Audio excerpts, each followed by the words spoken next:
may look a little crazy to you this morning, but honestly, I don't even care. Why? Because I'm trying to provide you with an illustration. It's called a high block. I learned it in karate class, and okay, obviously I'm not a martial arts expert. I'm like a blue belt, and I haven't been to class in like 10 years, but that's okay, just roll with it.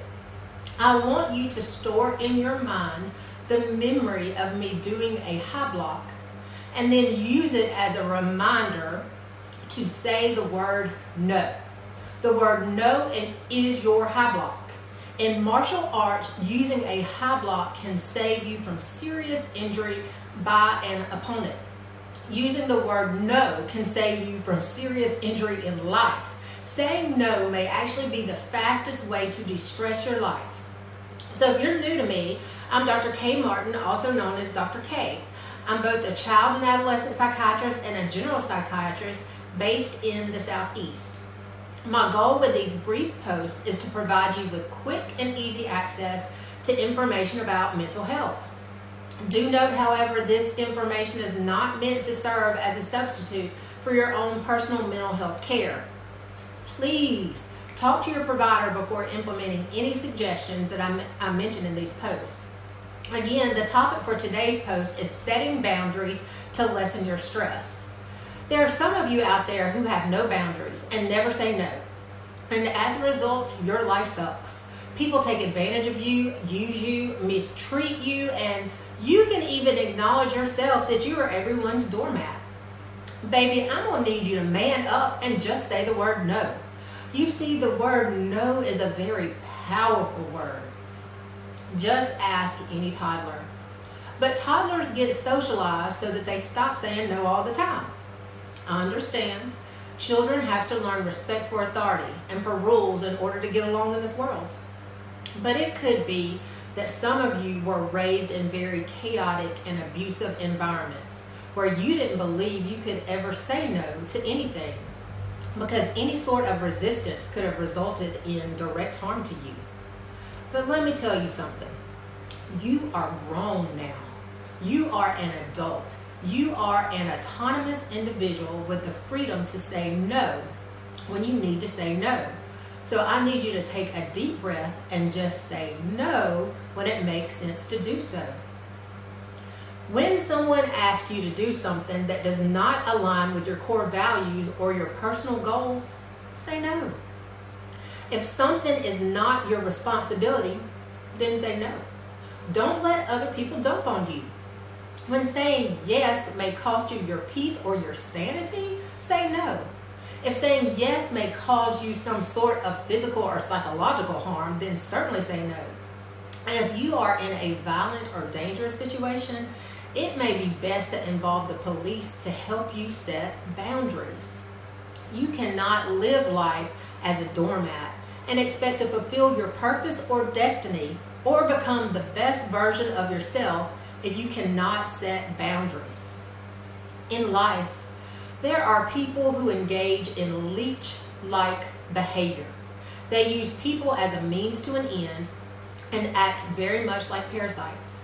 They do so because their environment has somehow allowed this and reinforced this.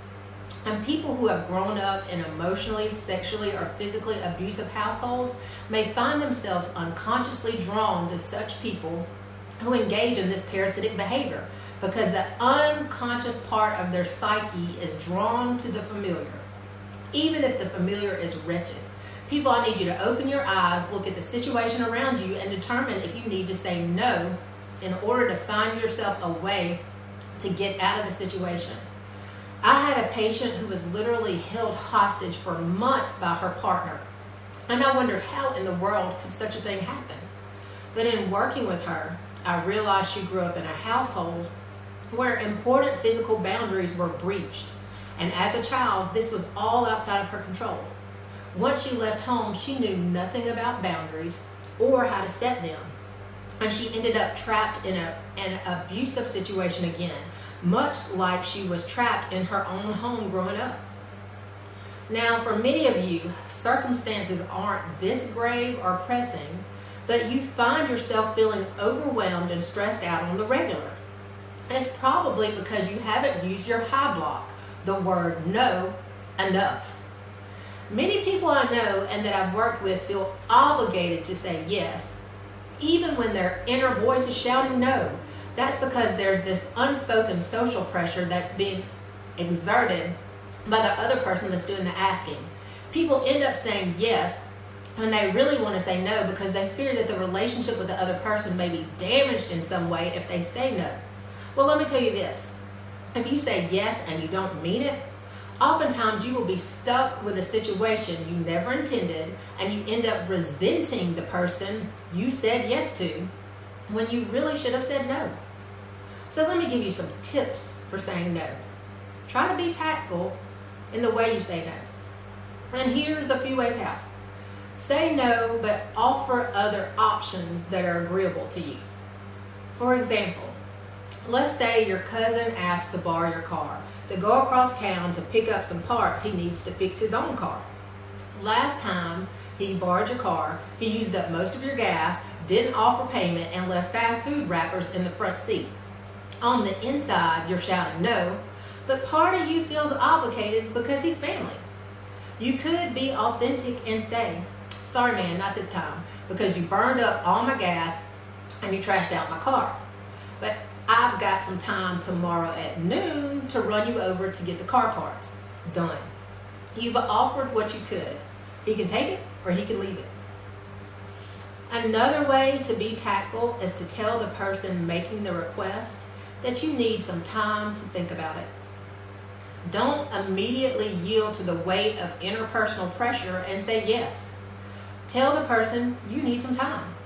Then really take some time to think through the consequences of saying yes.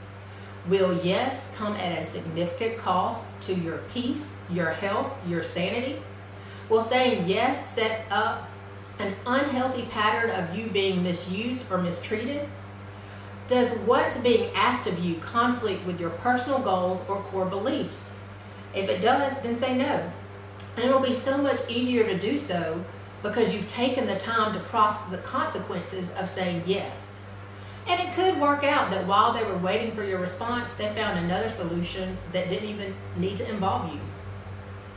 Another way to be tactful is to explain to the other person what would need to happen in order for you to say yes. For example, if a boss asks you to take on another project that you know is going to overwhelm you, you could say, thanks for considering me for this project, but I'm dedicating all of my time and attention to finishing these other 2 projects that you've already assigned. If you want me to table these other 2 projects in order to work on the new one, then I'll take it on. However, if you want me to complete these 2 projects with excellence, then I'm going to need to say no to this new project or wait until I finish with my existing ones. Set the boundary. Define what you are able to do and what you simply cannot do. Now, I want to shift gears and address what you need to do if you decide you should say yes. You need to set up all kinds of boundaries up front and stick to them. Here's a simple example. A good friend, but a very long-winded friend, calls you up and asks if she can talk to you about something. You know this is about to be a crazy long conversation because when she called before, you found yourself held hostage on the phone. But you reasoned, you know what, this is a good friend and you didn't want to hurt her feelings. Well, look, if you don't learn to set boundaries, this relationship probably won't last too long. You may start to resent this friend for not being respectful of your time and the things you have to do. You might start seeing her name flash on your phone and avoid answering altogether because, again, you don't want to be held hostage on the phone. Instead of allowing the relationship to be sacrificed, set a boundary up front. Hey Lisa, I've got about 10 minutes I can spare, but then I've got to get back to work. Stick to the 10 minutes and then end the conversation, even if it seems awkward. Bottom line is this. I want you to learn how to use your authentic voice and speak up. Say no when it makes sense to say no. When everything inside of you is shouting no, don't betray yourself and say yes. Be true to yourself, and you may save yourself headaches, heartaches, and a lot of undue stress. And especially remember this: it only takes a second to say no. It may be awkward for a while between yourself and the person who made the request, but then on the other side of that awkwardness, there is freedom. Freedom. You didn't end up stuck in a situation or with a responsibility that you never intended. With the word no, you maintain your freedom. And once you start saying no and realizing how liberating it can be, then it'll be easier and easier to set boundaries to protect your mental health. I encourage you, use your high block when you need to. Use that high block and say no. Folks, let's make it our business to understand mental illness and those who struggle against mental illness. I'm Dr. K, and this has been Mental Health Plain Speak. And remember, be kind, for everyone you meet is fighting a hard battle.